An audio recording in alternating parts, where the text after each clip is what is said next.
चलिए डिस्कस करते हैं। Welcome to Forbes education. अब इसमें हम बात करेंगे वही जो हमारा question answer series class number 12 की बात करेंगे। और इसके प्रीवियस जितनी भी क्लासेस हैं वो सब हमने पहले ही अपलोडेड किया, तो वो क्वेश्चंस भी आपको क्या करने हैं, पुटअप करने हैं। वन बाय वन क्वेश्चंस की बात करेंगे। फर्दर इंफॉर्मेशन के लिए आप कर सकते हैं। सेशन को शुरू करते हैं क्वेश्चन नंबर फर्स्ट की तरफ से। पहला क्वेश्चन है, महाद्वीपीय द्रव्यमान के मुख्य खनिज घटक ब्लैंक और ब्लैंक है, मतलब the main minerals constitute of the continent's mass are कौन कौन से हैं? Oxygen, carbon, silica magnesium, silica alumina, alumina और मैग्नीशियम। तो आपको बताना चाहूंगा कि ये जो क्वेश्चन है ये स्ट्रक्चर ऑफ अर्थ से है। ज्योग्राफी में एक टॉपिक होता है पृथ्वी की आंतरिक संरचना, वहां से।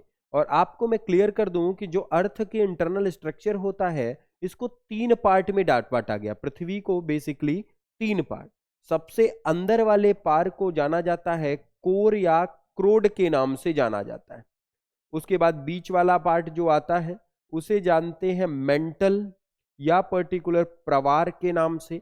और सबसे बाहर वाले भाग को जाना जाता है क्रस्ट या भूपर्पटी के नाम से जाना गया। तो जनरली जो अर्थ है हमारी तीन पार्ट में डिवाइड हुई। अब इसने पूछा महाद्वीपीय, महाद्वीप का मतलब continent, continent is founded on, कहां पाए जाते हैं? आपके क्रस्ट में ही। और वहां सबसे ज्यादा क्या होता है?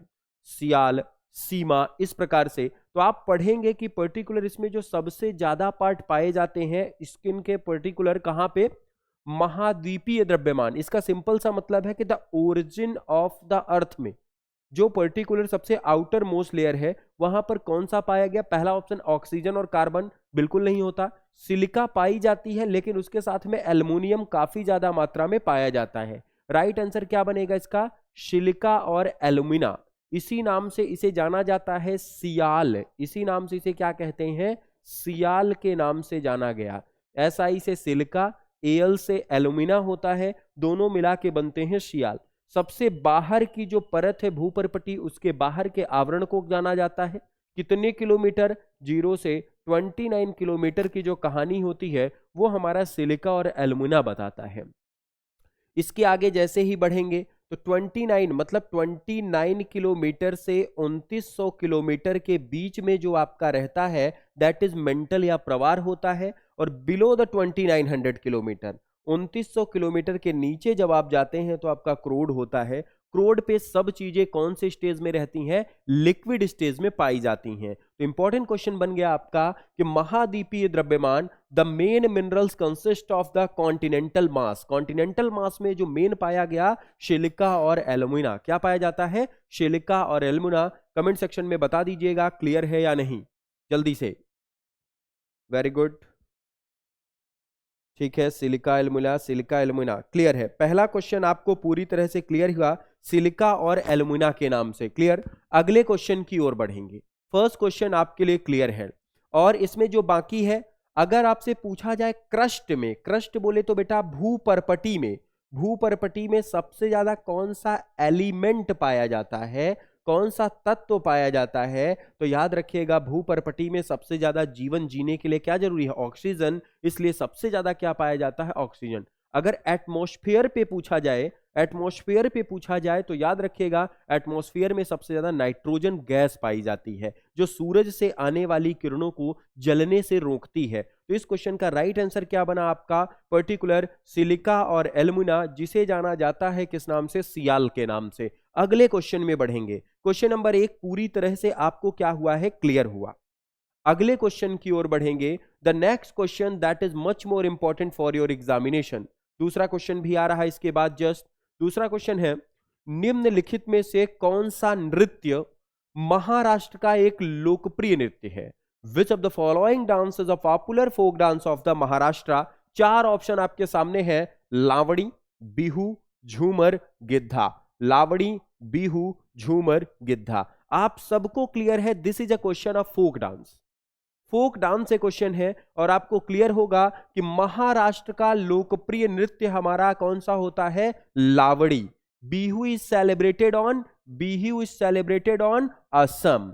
झूमर is celebrated on Jharkhand and Giddha is celebrated on Punjab. ये पंजाब का नृत्य है, गिद्धा और भांगड़ा। ये दोनों पंजाब में, झूमर आपका पर्टिकुलर झारखंड में, बिहू आप याद रखिएगा असम में, महाराष्ट्र के और नृत्य है तमाशा, दूसरा नृत्य होता है कठपुतली।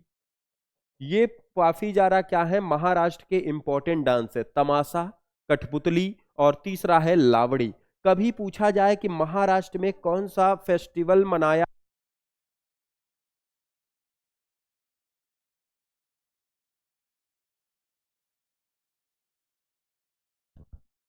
अगला जो है पर्टिकुलर अब हम बात कर रहे हैं, अभी आपको क्लियर होगा, which of the following dance is a popular of the Maharashtra. Maharashtra का फेमस डांस है हमारा कौन सा, लावड़ी। The other dance that we have discuss, Bihu is the dance from the Assam, Bihu Assam का हुआ। Jhumar is the famous for the Jharkhand and Giddha is the Punjab. Maharashtra other dances जो हैं, दूसरे नृत्य की बात की जाए तो दो नृत्य इस पे काम करते हैं। The first one is the Tamasha, the second one is the Kathputli, both dances that is celebrated on Maharashtra. एक क्वेश्चन और पूछा जाता है कि महाराष्ट्र में कौन सा फेस्टिवल है that is celebrated for aux.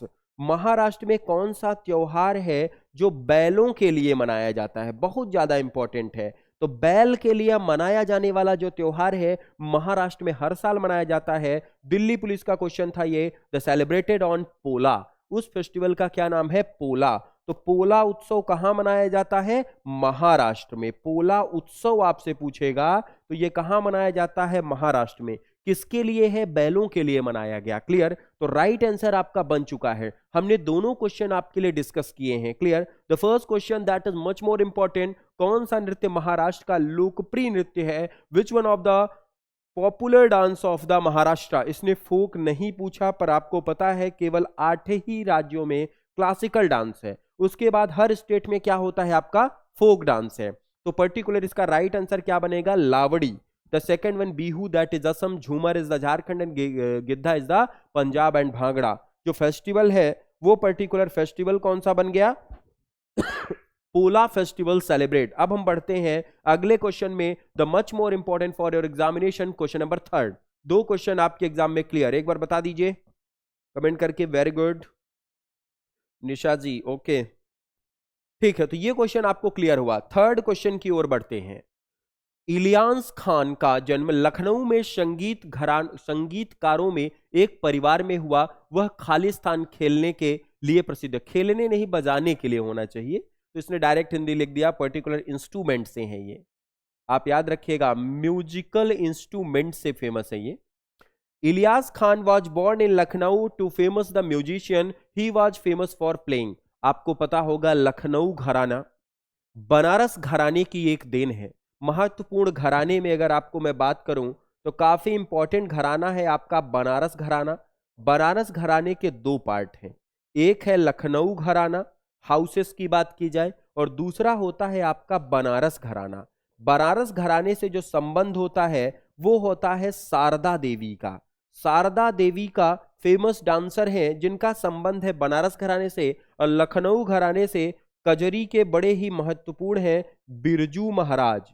Birju Maharaj का संबंध कौन से घराने से, लखनऊ घराना। इन्हीं के साथ है लच्छू महाराज, इनका भी संबंध कहां से है, पर्टिकुलर लखनऊ घराने से। आप याद रखिएगा, that is very much important. लेकिन इसने पूछा इलियास खान तबला, सितार, वीणा, मृदंग, तबला, सितार, वीणा, मृदंग, he is a famous for the sitar. Sitar बजाने के लिए क्या थे, काफी ज्यादा फेमस थे, इसलिए आप याद रखिएगा। तबला वादक अलग, वीणा वादक अलग। तबला वादक कैसा है, जो आपके बाह आघातों से बजता है। वीणा भी आपका तार वाला यंत्र है। मृदंग कैसा है, जो बाहरी आघातों से प्ले होता है। तो राइट आंसर इसका क्या बना, इलियास खान फेमस है, रिसेंटली पास्ड अवे हैं, इसलिए ये क्वेश्चन यहां पूछा गया। तो बिल्कुल याद रखिएगा, और ये घराने से संबंधित याद रखिएगा। कुछ घराने में इंपॉर्टेंट अलग से करा दूंगा। बनारस घराने दो पार्ट में बन गए आपके, लखनऊ घराना और बनारस। लखनऊ में आपका मोस्ट इंपॉर्टेंट बिरजू महाराज और लच्छू महाराज का नाम रहा, और बनारस घराने में शारदा देवी का नाम रहा। This is a much more important for your examination. अगले क्वेश्चन में बढ़े, इनके कुछ अलग नाम भी आप ध्यान रख सकते हैं, उन सब चीजों में भी आपके क्वेश्चन क्या होंगे, वर्क करेंगे। अगले क्वेश्चन की ओर बढ़ते हैं। क्वेश्चन नंबर 3 तक क्लियर है, ओके ठीक है।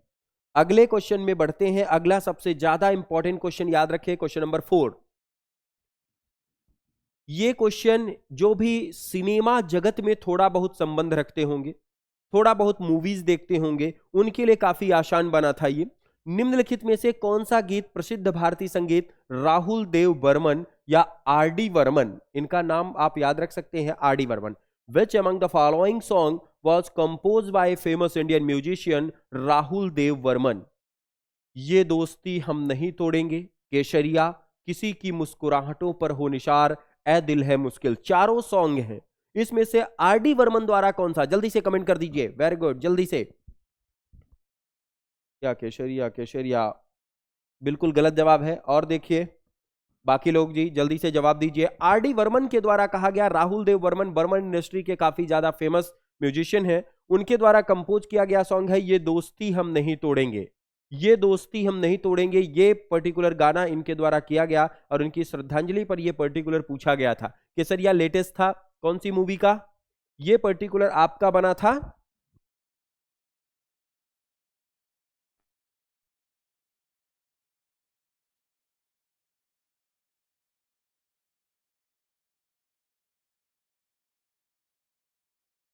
ये कौन से मूवी का सॉन्ग है केसरिया? जल्दी से कमेंट करके बता दीजिए जल्दी। अक्षय कुमार की मूवी है, 15 अगस्त 26 जनवरी के आसपास रिलीजिंग थी, 2 साल हो चुके मूवी को।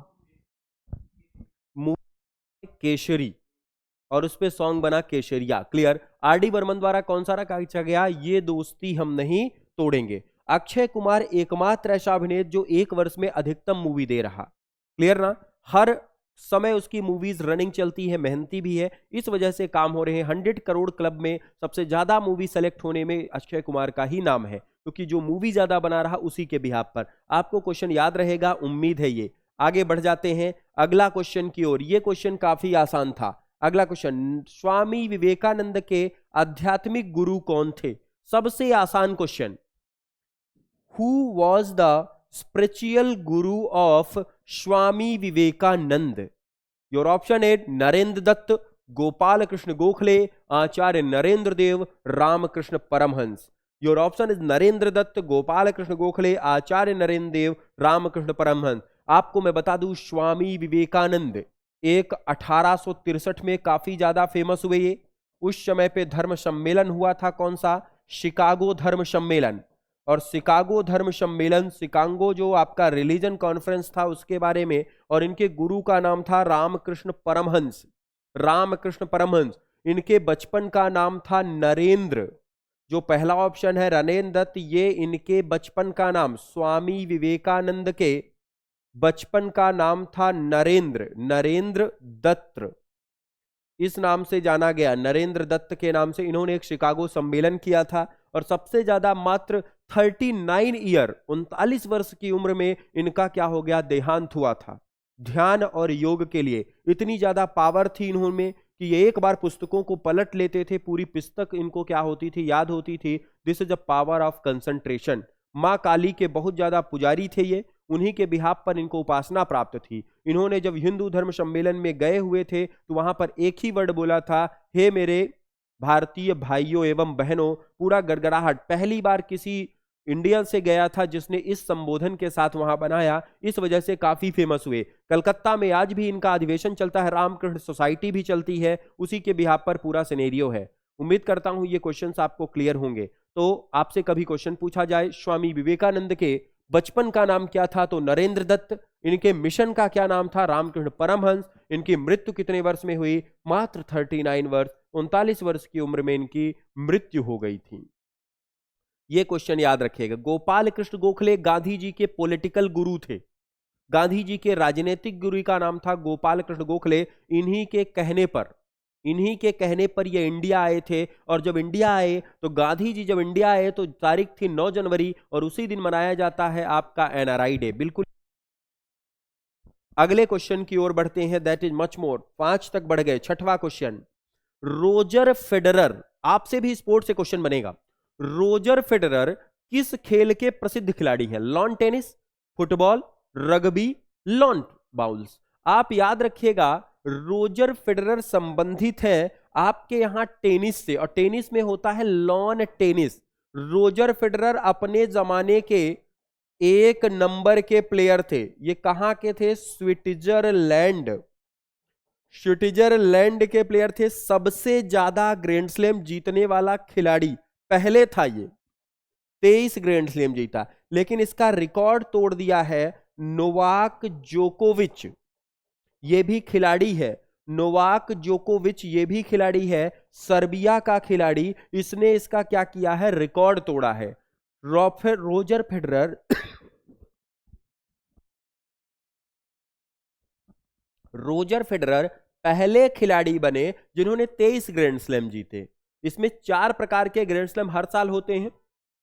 ऑस्ट्रेलियन ओपन, विंबलडन, फिर आपका होता अमेरिकन ओपन, और फ्रांस रेड क्ले वाला होता है फ्रांस ओपन। क्लियर? 4 ओपन होते हैं, उसमें से 3 इस बार नोवाक जोकोविच ने जीता, 1 आपका अल्करेज ने जीता है। वो अल्करेज जो है दुनिया का नंबर 1 टेनिस खिलाड़ी इस समय पे है, और ये कहां से खेलता है? जहां से राफेल नडाल खेलते हैं। राफेल नडाल कहां? स्पेन। तो स्पेन का नंबर 1 है। नोवाक जोकोविच सर्बिया से खेलते हैं maximum grand slam. Roger Federer किससे संबंधित है? लॉन टेनिस से। किससे संबंधित बन गए? Lawn tennis. बिल्कुल याद रखिएगा क्वेश्चन। अगले क्वेश्चन की बात करेंगे, द क्वेश्चन नंबर 7। 6 तक आपको क्लियर है? एक बार कमेंट करके बता दीजिएगा। 6 तक कोई दिक्कत? Clear, clear, okay. 7 क्वेश्चन की बात, खाली स्थान की स्थापना दादोबा पांडुरंगा और उनके भाई आत्मरंगा पांडुरंगा ने 1867 में की। तत्वबोधिनी समाज, ब्रह्म समाज, आर्य समाज, प्रार्थना समाज। फिर सुनिएगा, blank was founded by Dadoba Pandurang and his brother Atmaram Pandurang in the 1867। Your option is the Tattvabodhini Samaj, Brahmo समाज, आर्य समाज एंड द प्रार्थना समाज। जल्दी से क्लियर कर दीजिए कमेंट सेक्शन पे। Very good, very good. अच्छा, आधे ब्रह्म आधे आर्य, और लोग जल्दी से क्लियर कर दीजिए क्या होगा जवाब आपके लिए। और बाकी समाज के बारे में भी याद रखेगा, क्योंकि यहां से क्वेश्चन आपके एग्जाम में बनेगा। जल्दी, कौन से समाज की स्थापना इन्होंने की? 1867 में किस समाज की स्थापना हुई थी? 1867। तत्वबोधिनी समाज कब आया? जल्दी से क्लियर कर दीजिए। तत्वबोधिनी समाज 1839 में, 1828 में आपका आया ब्रह्म समाज, 1875 में आया आर्य समाज। 1875 में क्या आया? आर्य समाज। 1839 के आसपास आपका बना कौन सा? तत्वबोधिनी समाज। लेकिन जो आपका प्रार्थना समाज है, इसकी स्थापना 1867 कब हुई? 1867 में। और प्रार्थना समाज की ही शुरुआत किसने की? आत्माराम पांडुरंगा और दादोबा पांडुरंगा दोनों ने की है। क्लियर? याद रखिएगा। ब्रह्म समाज की स्थापना कब हुई? राजा राम मोहन राय के द्वारा 1828 में। 1828 में इसकी स्थापना राजा राम मोहन राय। इसका बस याद रखिएगा। प्रार्थना समाज की स्थापना पांडुरंगा द्वारा, किसके द्वारा की गई? पांडुरंगा। पांडुरंगा द्वारा कब की गई? 1867 में। काफी इंपॉर्टेंट क्वेश्चन बनेगा। क्लियर ना? बिल्कुल याद रखिएगा।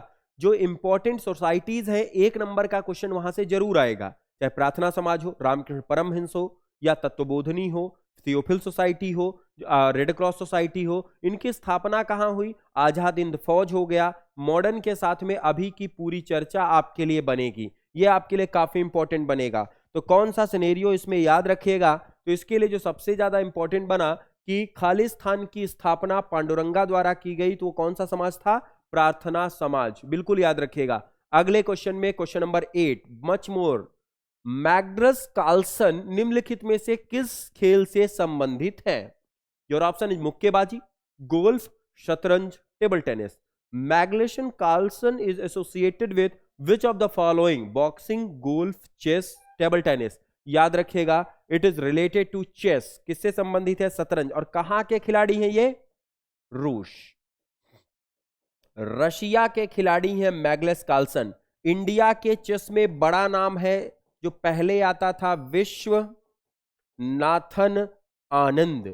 पहला व्यक्ति जिसको राजीव गांधी खेल रत्न अवार्ड मिला, the person name is the Viswanathan Anand. पहली बार खेल रत्न पुरस्कार राजीव गांधी इन्हीं को मिला। अब राजीव गांधी खेल रत्न पुरस्कार का नाम बदल के क्या कर दिया है, मेजर ध्यानचंद्र पुरस्कार, बिल्कुल याद रखिएगा। मेजर ध्यानचंद्र पुरस्कार इस बार किसको दिया गया, बैडमिंटन प्लेयर को दिया गया। बैडमिंटन 2 प्लेयर हैं इस बार के, चिराग शेट्टी और सात्विक साईराम। सात्विक साईराम और चिराग शेट्टी, इन दोनों व्यक्तियों को इस बार का क्या दिया गया है, मेजर ध्यानचंद्र खेल रत्न पुरस्कार। 25 लाख की राशि प्रोवाइड होती है, उसके बिहाफ पर चीजें चलती हैं। जो सबसे ज्यादा इंपॉर्टेंट पार्ट बना कि मैग्लेशन कार्लसन किससे संबंधित है, शतरंज से। किससे संबंधित है, शतरंज। भारत में पुराना नाम जो है किसका है, विश्वनाथन आनंद का, जो काफी ज्यादा इसमें इंपॉर्टेंट है। अगले क्वेश्चन की तरफ बढ़ेंगे। उम्मीद करता हूं 8 के 8 क्वेश्चन आपको क्लियर होंगे। अगले क्वेश्चन में बढ़ेंगे। Very good. ये काफी आसान क्वेश्चन पॉलिटी का है, हर किसी को मालूम है। भारत के राष्ट्रपति का चुनाव एक निर्वाचक मंडल के सदस्यों द्वारा किया जाएगा, जिसमें शामिल है the president of India shall be elected by the member of N electoral college consisting of. Bharat में कहा गया कि आर्टिकल नंबर 52 में भारत का एक राष्ट्रपति होगा। तो पहला, संसद के दोनों सदनों के निर्वाचित सदस्य, राज्यों की विधानसभाओं के निर्वाचित सदस्य, फर्स्ट और सेकंड दोनों। दूसरा, केवल एक। थर्ड है ना तो फर्स्ट ना तो सेकंड, और फोर्थ है केवल सेकंड। एक बार जल्दी से आप इसको कमेंट करके बता दीजिए, राष्ट्रपति कौन से आर्टिकल 52। Very good. अब इसका जवाब दीजिएगा कि किसके तहत इसको शामिल किया जाता है।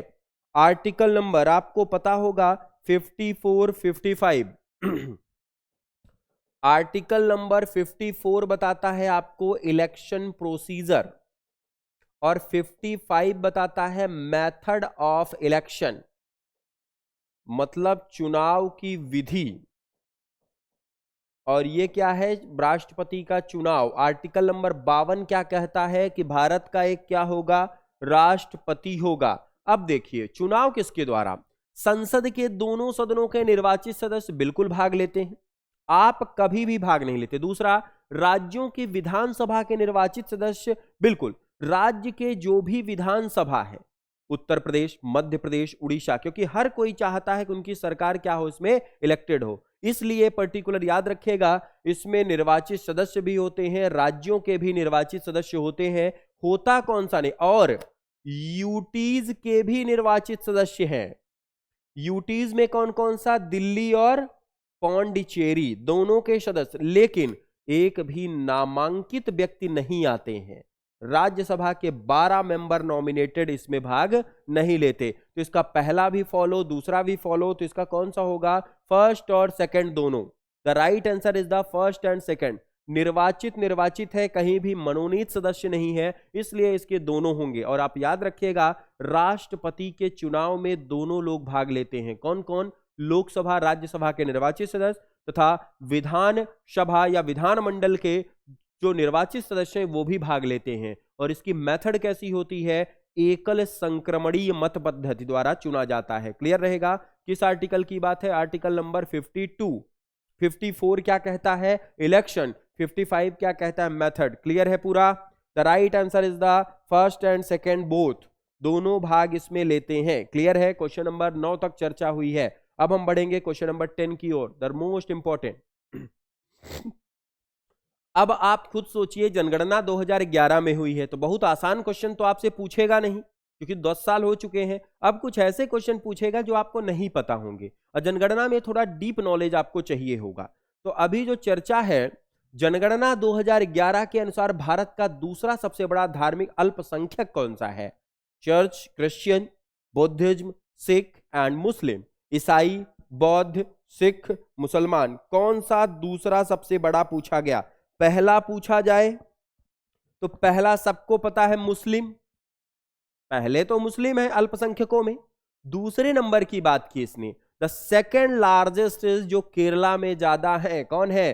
क्रिश्चियंस। किसकी बात होगी? क्रिश्चियन। दूसरे सबसे ज्यादा कौन से हैं? क्रिश्चियन। भारत में सबसे ज्यादा कौन है? माइनॉरिटी नहीं, ओवरऑल में हिंदू। हिंदू के बाद 17.5% के लगभग मुस्लिम। मुस्लिम के बाद कौन निवास करते हैं इंडिया में? ईसाई। अल्पसंख्यकों के दो समाज आते हैं, मुस्लिम, ईसाई, सिख, चारों अल्पसंख्यक हैं। उसमें से हाईजेस्ट पूछा जाए तो आप याद रखिएगा, हाईजेस्ट है मुस्लिम, सेकंड हाईजेस्ट कौन है? क्रिश्चियन या ईसाई। और ईसाई के गुरुओं का नाम क्या है? जल्दी से कमेंट कर दीजिएगा। ईसा मसीह का नाम सुना होगा, जीसस के नाम से जिसे जानते हैं, और इनकी पवित्र पुस्तक है बाइबल, उसके बारे में भी ध्यान रखेंगे। 10 क्वेश्चन आपके कंप्लीट हुए, फर्स्ट फेज हमारा हुआ है कंप्लीट। यहां उम्मीद करता हूं यहां तक क्वेश्चन आपको क्लियर हुए होंगे पूरे ऑप्शन के साथ में। अगले क्वेश्चनों की तरफ बढ़ेंगे तो एक क्वेश्चन कमेंट करके जल्दी से बता दीजिए, गिद्धा कहां का डांस है? जल्दी से। पोला फेस्टिवल कहां मनाया जाता है? पोला बैलों के लिए मनाया जाने वाला त्योहार कहां है? महाराष्ट्र में। अगले क्वेश्चन में उम्मीद है याद रहेगा। 11 साइंस का क्वेश्चन आ गया। कोशिका भित्त का प्रमुख कार्य क्या है?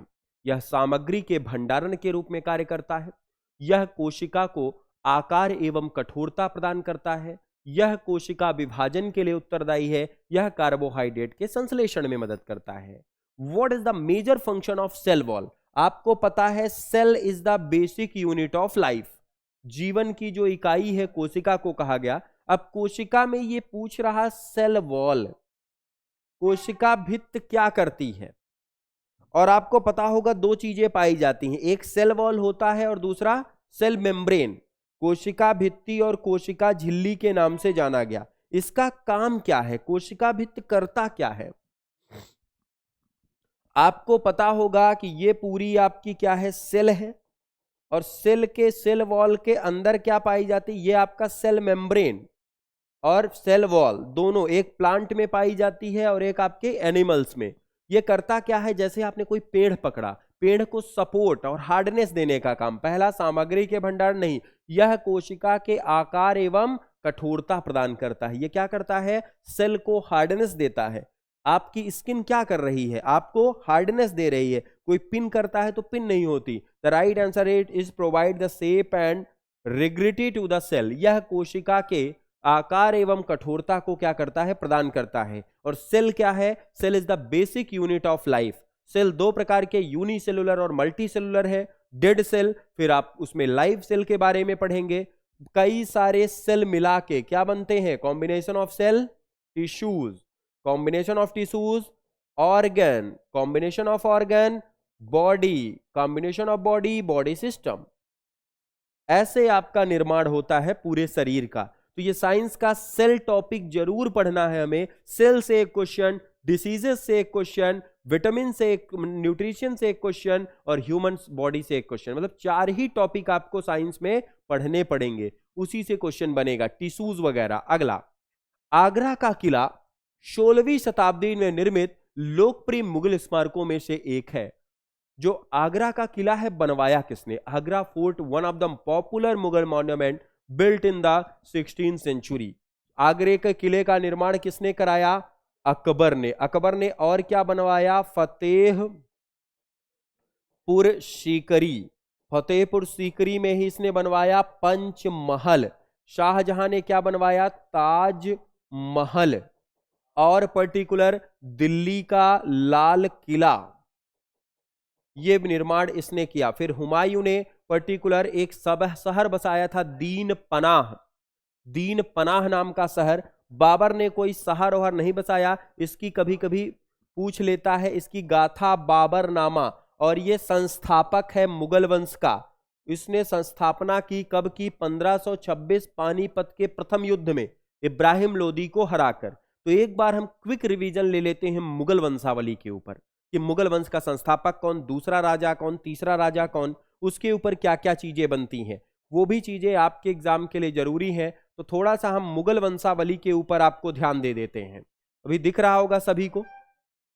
अगली जो चर्चा है हमारी मुगल वंशावली, और आपको भी पता है मुगल वंश में जो सबसे पहले इसका संस्थापक आया, क्या नाम था इसका? पर्टिकुलर बाबर, या जाहिरुद्दीन मोहम्मद गाजी के नाम से इसे जाना जाता था। और यही क्या है? इसका संस्थापक है। यही क्या है? पर्टिकुलर इसका संस्थापक जाना गया पूरे के पूरे मुगल वंश का। 14 फरवरी 1413 को इसकी क्या होती है? जन्म होती है, और इसके बाद इसकी पर्टिकुलर क्या है, मृत्यु की कहानी सन 1530 में। तो संस्थापक अगर कभी आपसे पूछा जाए तो संस्थापक याद रखिएगा, संस्थापक कौन है, जालालुद्दीन मोहम्मद बाबर। दूसरे नंबर पे इसका सक्सीडर बना कौन, हुमायूं। हुमायूं के बाद तीसरा अकबर, चौथा जहांगीर, पांचवा शाहजहां। सीधा क्रम है, आपको याद रखना है। शाहजहां के बाद औरंगजेब, कट्टर हिंदुत्व राजा, और ये अपने सालों में क्या करता था, इतिहासकारों को लिखने नहीं देता था, जो इसकी गौरव गाथा थी। औरंगजेब के बाद आजम शाह, बहादुर शाह या शाह आलम, जहांदर शाह, फर्रुखसियार, रफीउद्दर्जा, शेर शाहजहां सेकंड, ये सब उसके पोस्ट में बने। जो सबसे इंपॉर्टेंट इनका राजशाही था वो खत्म कहां हो जाता है, पर्टिकुलर यहां पर, जहां औरंगजेब के बाद। औरंगजेब के बाद इनकी कहानी अलग हो जाती है, और उसके बाद तो आपसे कभी और अंतिम मुगल शासक पूछा जाए तो याद रखिएगा, अंतिम कौन है, बहादुर शाह जफर सेकंड। अकबर का कभी कभी नाम दे देता है तो याद रखिएगा, अकबर का ओरिजिनल नाम क्या है, जाहिरुद्दीन मोहम्मद गाजी अकबर, सॉरी बाबर। हुमायूं का नाम नसरुद्दीन बेगम मोहम्मद खान। अकबर का अब्दुल फतह जलालुद्दीन मोहम्मद अकबर। इस प्रकार से नाम आपके कई बार एग्जाम में पूछे जाएंगे। तो आप याद रखेगा, फतेहपुर सीकरी का निर्माण किसने किया, फतेहपुर सीकरी का निर्माण किसने किया, अकबर ने। पंचमहल का निर्माण किसने किया, अकबर ने। आगरे के किले का निर्माण किसने किया, अकबर। शाहजहानाबाद शहर, शाहजहानाबाद यूपीएससी का मुख्यालय है, ये शहर भी किसने बसाया, शाहजहां ने। ये शहर भी किसने बसाया, शाहजहां ने। बाबर ने, बाबरनामा इनकी क्या नाम है, पर्टिकुलर इनकी बुक का नाम है ऑटोबायोग्राफी, और हुमायूं की है हुमायूंनामा, हुमायूंनामा। इन सब बुकों से पूछा जाता है क्वेश्चन, क्लियर, याद रखिएगा। आगे बढ़ते हैं अगले क्वेश्चन की ओर। उम्मीद करता हूं 12 क्वेश्चन आपको क्लियर होंगे। एक बार कमेंट सेक्शन में जल्दी से बता दीजिए। Very good.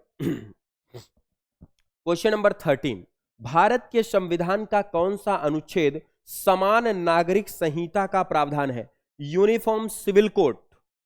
बहुत इंपॉर्टेंट क्वेश्चन, मैं पहले भी कह रहा था यूसीसी पूछेगा, UCC that is asking on DPSP, directive principle of state. अगर इतना भी याद है एलिमिनेशन लगा दीजिए।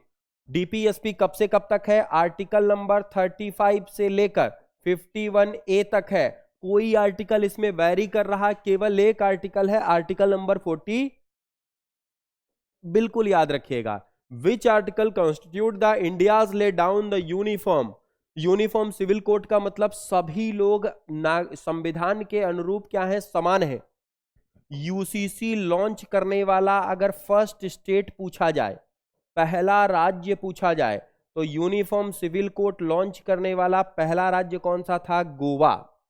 आर्टिकल नंबर 377 सबको पता है, 377 क्या है, समलैंगिकता। आर्टिकल नंबर 370 क्या है, अभी अभी हटाई गई है जम्मू कश्मीर से स्पेशल प्रोविजन। अनुच्छेद 12 क्या है, फंडामेंटल राइट्स, जो आपका सिटीजनशिप के बाद फंडामेंटल राइट्स है उसके लिए केवल डेफिनेशन देता है, क्लियर रहेगा। तो ये राइट क्वेश्चन है, कौन सा अनुच्छेद समान नागरिक संहिता देता है, आर्टिकल नंबर 44। सबसे पहला राज्य कौन सा है इसमें, गोवा। सबसे पहला राज्य कौन देता है, गोवा, यूनिफॉर्म सिविल कोड, बिल्कुल याद रखिएगा। और मैं फिर कह रहा हूं, इंपॉर्टेंट आर्टिकल से क्वेश्चन पूछेगा ही पूछेगा। 100% कहां से आ गया, डीपीएसपी से क्वेश्चन आपके लिए पूछे गए। अगला क्वेश्चन, क्वेश्चन नंबर 14, एशियाई खेलों का 1982 संस्करण की मेजबानी किस देश ने। एशियाई खेलों की शुरुआत ही बेटा 1982 से हुई, 1982 से हुई है। Starting 1982 it started.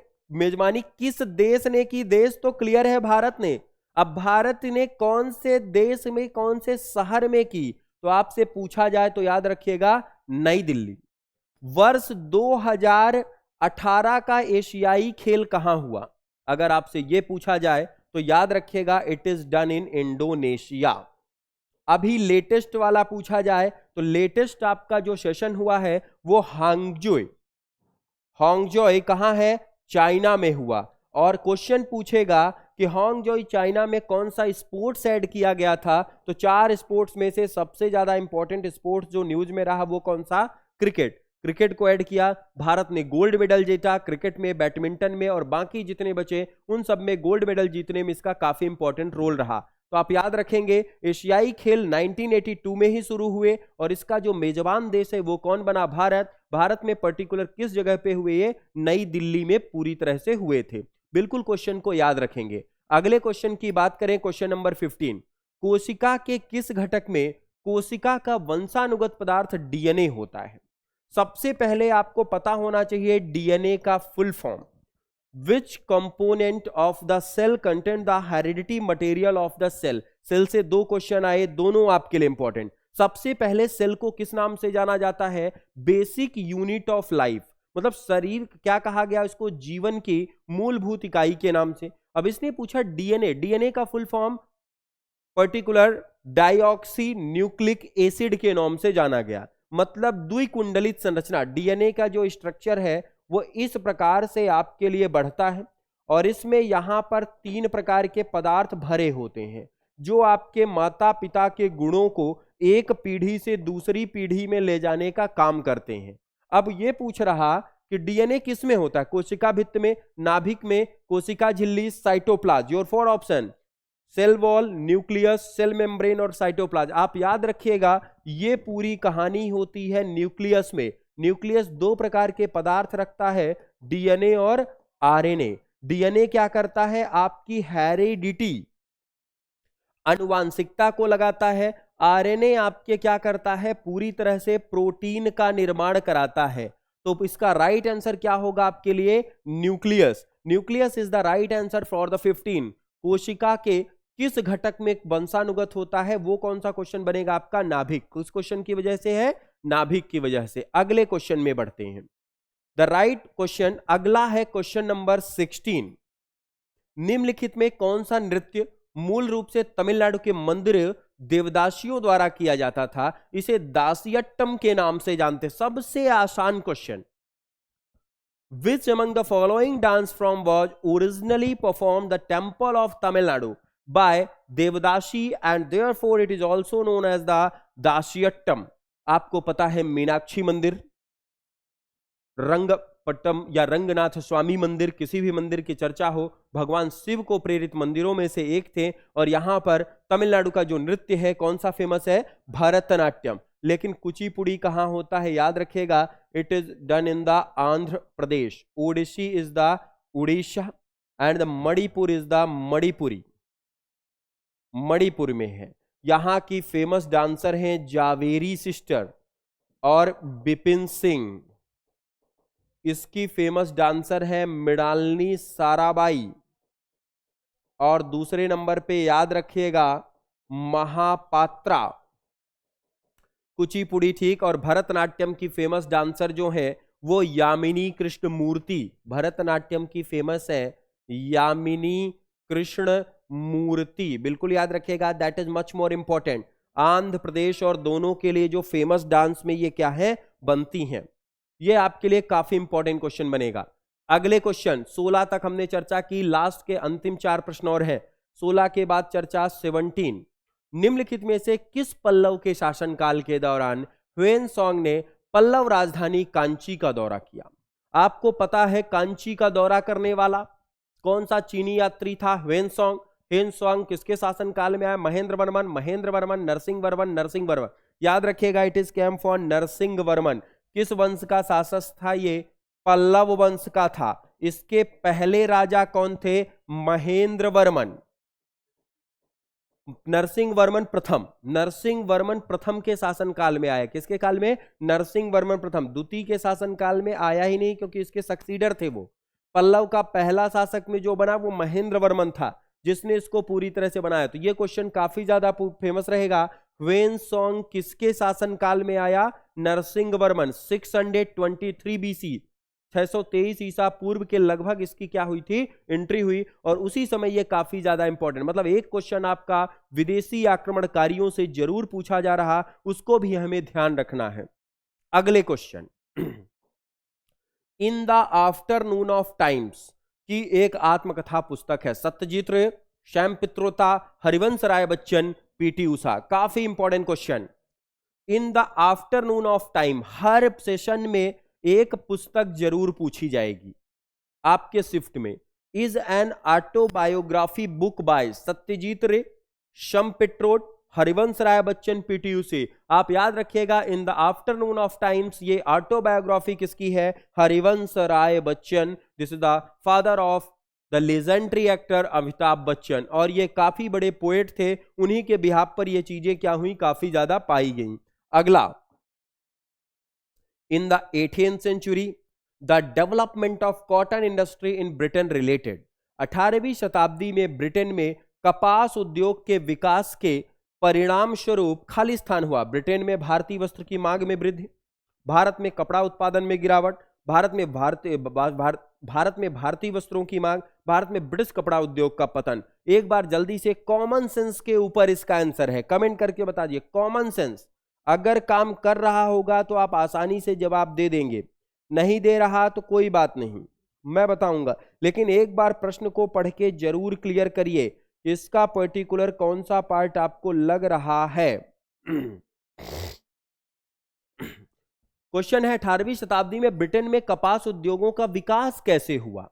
भारत में क्या होने लगा? कपड़ा उत्पादन, क्योंकि यहां क्या करते थे, कॉटन ले जाके वो कहां लगाते थे, जहां मशीन रहती थी, और मशीन कहां थी? पूरी ब्रिटेन में। तो उस समय भारत में क्या हुआ, वस्त्र उत्पादन में गिरावट होने लगी। The right answer is decline of the textile production in India. पूरी कपास ले जाके कहां ले जाते? ब्रिटेन, वहीं रखते थे, तब जाके इनका बनता था। तो 18वीं सेंचुरी में ये कहानी आई। उसके बाद गांधी जी ने सन 1905 में, आपको पता होगा क्या चलाया था, स्वदेशी मूवमेंट चलाया। जितने भी विदेशी लोग थे उनकी होलियां जलाई गई, विदेशी लोगों के सामानों की। फिर उसके बाद नील का प्रोग्राम चला, उसके बाद अलग सिनेरियो। आज का अंतिम प्रश्न, मेगास्थनीज खालिस्तान के दरबार में एक यूनानी राजदूत था। Megasthenes was a Greek ambassador in the court of Chandragupta Maurya, Pushyamitra Shunga, Harshvardhan, Ashoka. Chandragupta Maurya, Pushyamitra Shunga, Harshvardhan, Ashok, ये बहुत ही फेमस हिस्टोरियन था। मेगास्थनीज की पुस्तक का नाम है इंडिका। इंडिका पुस्तक में इसने पूरी चर्चा की, और ये किसके शासनकाल में आया था? पर्टिकुलर याद रखिएगा, मौर्य वंश की डायनेस्टी में, चंद्रगुप्त मौर्य। ये आया था चंद्रगुप्त मौर्य की डायनेस्टी में। यहां तक आपके 20 क्वेश्चन क्लियर हैं। ये क्वेश्चन में अगर कहीं भी दिक्कत है, आप पूरा कमेंट सेक्शन में जाकर हमें बता सकते हैं। अगर कहीं प्रॉब्लम है, इन क्वेश्चनों को एक बार देखिएगा, पूरी चर्चा हमने इसके बारे में डिस्कस किया।